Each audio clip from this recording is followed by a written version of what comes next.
आज हम बात करेंगे स्ट्रैटेजिक मैनेजमेंट में एडीएल मैट्रिक्स की।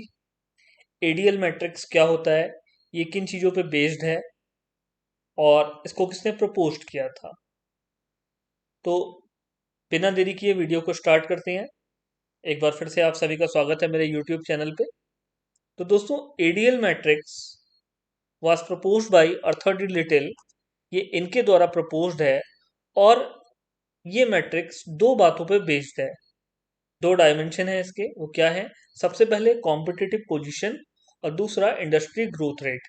कॉम्पिटिटिव पोजीशन से क्या मतलब है कि हम कहाँ खड़े हैं, हमारी कॉम्पिटिटिव पोजीशन क्या है।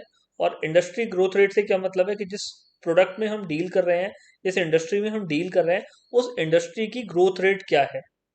वो मैच्योर्ड है या डिक्लाइन पे है या अभी स्टार्टिंग हो रही है उस इंडस्ट्री की, यानी कि बहुत पोटेंशियल बचा हुआ है।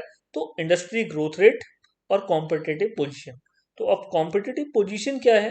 तो कॉम्पिटिटिव पोजीशन को इन्होंने 5 पारा में डिवाइड किया है। 5 जो है कॉम्पिटिटिव पोजीशन बताई है। सबसे पहली कॉम्पिटिटिव पोजीशन है डोमिनेंट। डोमिनेंट का मतलब क्या है? रेयर पोजीशन, जिसपे किसी भी तरह का कोई कंपटीशन ना हो, कोई कंपटीशन से फ्री इंडस्ट्री, जैसे इंडियन रेलवे एक मोनोपोली है। दूसरा स्ट्रॉन्ग, जहां कॉम्पिटिटिव के मूव्स के बहुत ही लीस्ट इफेक्ट हो, बहुत मामूली सा इफेक्ट हो, ऐसी इंडस्ट्री को हमने क्या कहा? स्ट्रॉन्ग है। तीसरी फेवरेबल या फ्रेगमेंटेड इंडस्ट्री। चौथी टीनेबल यानी कि निश, small segment of a large market. और 5 एंड लास्ट वीक, एक ऐसी इंडस्ट्री, एक ऐसी कॉम्पिटिटिव पोजीशन जो इतनी कमजोर हो चुकी है कि अब उसके सरवाइव पे भी क्वेश्चन मार्क है। Weak, too small to survive. इन पांचों पे हम आगे चल के बात करते हैं। तो सबसे पहले हमने बात की कि कॉम्पिटिटिव पोजीशन क्या है। तो आइए डिस्कस करते हैं डोमिनेंट। डोमिनेंट का हमने क्या मतलब बताया? Dominant position is a rare position and usually it is the result of monopoly due to some entry restriction, specifically know how etcetera. या तो एंट्री पे रिस्ट्रिक्शन है या हमारे पास कुछ ऐसा है जिसकी वजह से कोई हमसे कंपटीशन कर नहीं सकता। तो इसे हमने बोला dominant position. Number 2, strong. These firms are strong enough and can pursue their strategy without considering much about moves of rival, but they should continuously watch their rival to maintain the position. Mean हम ऐसी position में खड़े हैं जहां पे हम अपनी strategy बना सकते हैं, उसको इम्प्लीमेंट कर सकते हैं। हमारे ऊपर हमारे राइवल्स इंडस्ट्री का या कॉम्पिटिटर्स का कोई ज्यादा इफेक्ट नहीं पड़ने वाला, मामूली इफेक्ट है। लेकिन फिर भी प्रिकॉशनरी हमको वॉच करते रहना है कि हमारे राइवल क्या कर रहे हैं। अकॉर्डिंगली हम अपनी स्ट्रेटेजी को अपडेट करते रहें। लेकिन फिलहाल में हमारे राइवल का हम पर कोई इफेक्ट नहीं है। इस पोजीशन को हमने कहा strong. Number 3, favourable. In this industry is fragmented, there are lot of player in a segment but no clear cut leader. जैसे हम आसान भाषा में कहते हैं ना, घास मंडी, जहां पर फ्री एंट्री है, बहुत सारे प्लेयर हैं, वो अपना सामान बेच रहे हैं मार्केट में, इंडस्ट्री में, लेकिन कोई लीडर नहीं है। लीडर से मतलब, जैसे हम अलग अलग सेगमेंट में बात करते हैं, जैसे हम टू व्हीलर ऑटो में बात करते हैं कि अगर हमको माइलेज की बात करनी है तो बजाज, अगर हमको जो है दमदार में बात करनी है, फैशन में बात करनी है तो बुलेट है। ऐसे ही फोर व्हीलर ऑटो इंडस्ट्री में है इंडिया में मारुति सुजुकी, लीडर है। तो इस तरह से इंडस्ट्री में कोई ना कोई लीडर होता है, लेकिन ये एक ऐसी इंडस्ट्री है जहां पर कोई लीडर नहीं है, प्लेयर है। प्लेयर की कोई कमी नहीं है, सब लोग बेच रहे हैं, लेकिन कोई लीडर की पोजीशन में नहीं है। ऐसी इंडस्ट्री को हमने क्या बोला? फेवरेबल। उसके बाद है टीनेबल। टीनेबल क्या है? Tenable are reasonably good, these firms operate in niche. यानी कि ये फेवरेबल से नीचे हैं और वीक से ऊपर हैं। ये बहुत ही छोटी छोटी स्मॉल इंडस्ट्रीज की यहाँ पर बात हो रही है जो ऑपरेट कर रही हैं, वो बहुत ही छोटे लेवल पे हैं। Tenable are reasonably good, these firms operate in niche. और उसके बाद हमने बात की weak too small to survive, यानी कि ये इतनी कमजोर फर्में हैं, इतनी कमजोर इंडस्ट्री है कि कंपटीशन से इतनी ज्यादा जो है हताश है, इतना ज्यादा इफेक्टेड है कि अब इसके सरवाइव करने पर भी क्वेश्चन मार्क आ चुका है, तो ये वीक है। तो ये 5 कॉम्पिटिटिव पोजीशन की हमने बात की। आगे हम बात करेंगे इंडस्ट्री मेजरमेंट की। हमने कॉम्पिटिटिव पोजीशन की बात करी, अब इंडस्ट्री में क्या चल रहा है। तो जिस इंडस्ट्री में हम डील कर रहे हैं उस इंडस्ट्री में क्या चल रहा है, तो इंडस्ट्री को उन्होंने जो है 4 पार्ट में डिवाइड किया। इन्होंने कहा इंट्रोडक्शन या एम्ब्रॉयनिक स्टेज हो सकती है, ग्रोथ और मेच्योरिटी या डिक्लाइन, जिसको हमने एजिंग भी कहा।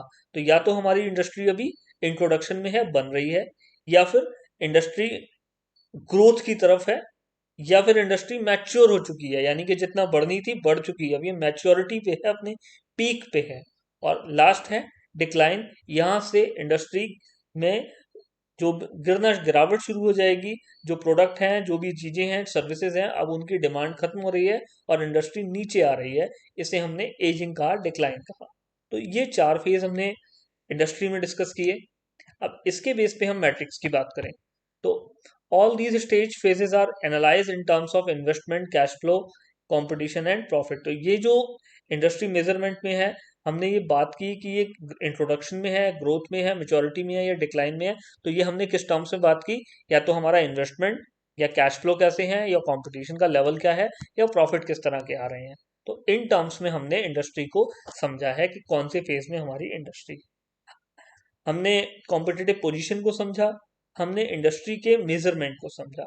अब इन दोनों डायमेंशन का इस्तेमाल करके हम बात करेंगे एडीएल मैट्रिक्स की। तो देखिए मैट्रिक्स क्या कहता है, एक तरफ इंडस्ट्री लाइफ साइकिल, दूसरी तरफ हमारी कॉम्पिटिटिव पोजीशन। इन दोनों को जब हम एक साथ रख देते हैं तो ये बन जाता है हमारा मैट्रिक्स। अब देखिए मैट्रिक्स में हमारी जो कॉम्पिटिटिव पोजीशन है वो हमने नीचे से देखते हैं, या तो हम बहुत कमजोर हैं, या हम कुछ सही है, या हम फेवरेबल पोजीशन में बैठे हैं, या हम स्ट्रांग एनफ है, या फिर हम डोमिनेंट हैं, यानी कि हम राजा हैं।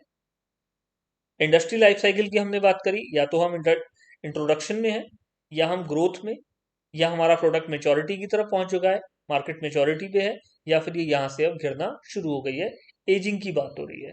तो ये इंडस्ट्री लाइफ साइकिल है। अब इन दोनों कॉम्बिनेशन का इस्तेमाल करके हम अपना जो है मैट्रिक्स किस तरह से तैयार करेंगे, तो आइए देखते हैं। मैट्रिक्स में हमें क्या बताता है, मैट्रिक्स हमें ये बताता है कि अगर आप देखिए वीक पोजीशन में बैठे हैं, आपकी कॉम्पिटिटिव पोजीशन बहुत खराब है, और जिस इंडस्ट्री में आप बैठे हैं वो इंडस्ट्री भी अब एजिंग की तरफ है, यानी कि हमारी पोजीशन खराब और इंडस्ट्री खत्म होने जा रही है। तो हमें क्या करना है, हमने अपने इस SBU को बंद करना है। इस एडीएल मैट्रिक्स का पर्पस ही क्या है, ये अप्लाई होता है हमारे different different strategic business unit पे, कि किस यूनिट में क्या चल रहा है। तो हमें यहां पर क्या करना है, अगर हमारा कॉम्पिटिटिव पोजीशन कमजोर और हमारी जो इंडस्ट्री है वो एजिंग की तरफ है, तो हमें यहां से चुपचाप बाहर हो जाना है, क्योंकि अब इसका समय जा चुका। नंबर 2, अगर हम वीकनेस से उभर रहे हैं, ऊपर की तरफ आ सकते हैं, और अभी हमारा जो प्रोडक्ट है वो एजिंग की तरफ नहीं बढ़ रहा है, मेच्योरिटी में है लेकिन अभी एजिंग में नहीं है, तो हमें क्या करना है, हमको अपनी वायबिलिटी प्रूव करनी है, यानी कि कुछ ऐसे मूव्स लेने होंगे जिससे कि हमारे रेवेन्यूज इनफ्लो बढ़े, इन्वेस्टमेंट कम हो, प्रॉफिट की टर्म्स में हम बेटर कर पाए। तो हमें हमारी वायबिलिटी प्रूव करनी होगी, तभी हम सरवाइव भी कर पाएंगे और रेवेन्यू भी जनरेट कर पाएंगे। आई थिंक आपको समझ में आ रहा होगा। उसके बाद ये एक 45 डिग्री का एंगल है जो वीक से लेके और स्ट्रॉन्ग के बीच में, चारों इंडस्ट्री के बीच में आ रहा है, इंडस्ट्री की लाइफ साइकिल को हर पॉइंट पे ब्रेक कर रहा है, यहां यहां यहां यहां। अब यहां पर हमारे को देखना है कि किस तरीके से मैट्रिक्स वर्क करेगा। तो देखिए अगर मार्केट हमारी कॉम्पिटिटिव पोजीशन टीनेबल है और प्रोडक्ट की लाइफ साइकिल ग्रोथ में है, अभी हमने बात की किसकी, मेच्योरिटी और एजिंग की तरफ। अगर प्रोडक्ट मेच्योरिटी में है लेकिन एजिंग की तरफ नहीं बढ़ रहा है तो हमको क्या करना है, वायबिलिटी प्रूव करनी है। अभी पॉसिबिलिटी है। टीनेबल में हम बात कर रहे हैं, प्रोडक्ट हमें हमारा ग्रोथ स्टेज में है और हम टीनेबल हमारी कॉम्पिटिटिव पोजीशन है, तो हमें क्या करना चाहिए, सिलेक्टिव डेवलपमेंट करने की जरूरत है। यानी कि कुछ ऐसे डेवलपमेंट किए जाएं जिससे हमारे इनफ्लोज बढ़े।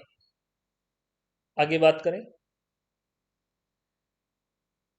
अगर हम फेवरेबल पोजीशन में बैठे हैं और प्रोडक्ट हमारा कहाँ है, इंट्रोडक्शन फेज में है, प्रोडक्ट जो मार्केट है वो इंट्रोडक्शन फेज में है और हम फेवरेबल पोजीशन में है, तो हमें क्या करना है, नॉर्मल डेवलपमेंट करना है।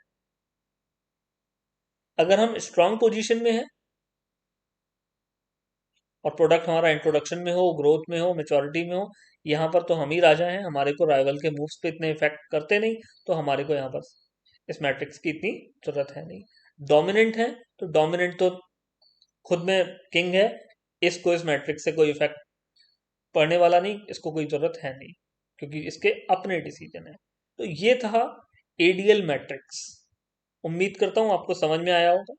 समझ में आया हो तो प्लीज वीडियो को लाइक करें, चैनल को सब्सक्राइब करें, कमेंट करें। आपके कमेंट हमारे लिए मोटिवेशन का काम करते हैं। Thank you very much.